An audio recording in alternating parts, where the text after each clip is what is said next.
السلام علیکم پاکستانیوں اور پوجستانیوں، شیر افضل پہ بونکنے والوں، عمران خان پہ بونکنے والوں۔ شیر افضل تو ابھی بھی سیاست میں آیا، شیر افضل کی بھی پراپرٹی نکل آئی ہے دبئی میں۔ اس نے تو صاف بیان دے دیا کہ میں نے 6 سال پہلے ڈکلیئر کیا تھا۔ ابھی جو بول رہے تھے کہ انتشاری ٹولہ صدقے دل سے معافی مانگو، صدقے دل سے معافی مانگو۔ اب عمران خان تم سے کیوں معافی مانگے؟ تم ہوتے کون ہو؟ تمہاری اوقات کیا ہے بھائی؟ تمہاری اوقات ہے ایک نوکر کی۔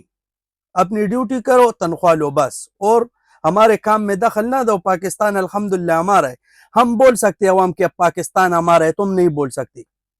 ابھی جن جرنل اور کرنلوں کی پراپرٹیاں نکل یہ دبئی میں، ان کا احتساب کون کرے گا؟ وہ کن کن سے معافی مانگے گا؟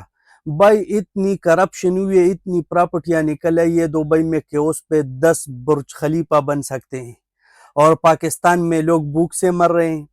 اب بغیرت و بے شرمو جو لوگ نواز شریف کو لیڈر مانتے ہیں، ان کی اتنی پراپرٹیاں نکل آئی ہے۔ بھائی یہ ان لوگوں نے کدھر سے خریدی؟ ان لوگوں نے مزدوری کی تھی یا پردیس میں کام کیا تھا؟ کیا کیا ان لوگوں نے؟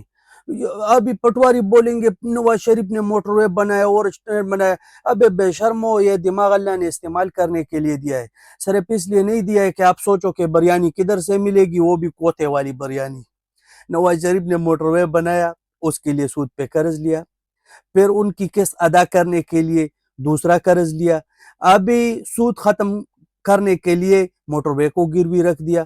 تو بھائی یہ تو کوئی ایمانداری کی کام نہیں ہوئی نا۔ لیکن پٹواریوں کو موٹر وے نظر آتی ہے کہ ہم اس پہ جاتے، بھائی ان موٹر وے سے لاکھوں کروڑوں کی آمدن آتی ہے، لیکن وہ کدھر ہم کو پتہ بھی نہیں ہے۔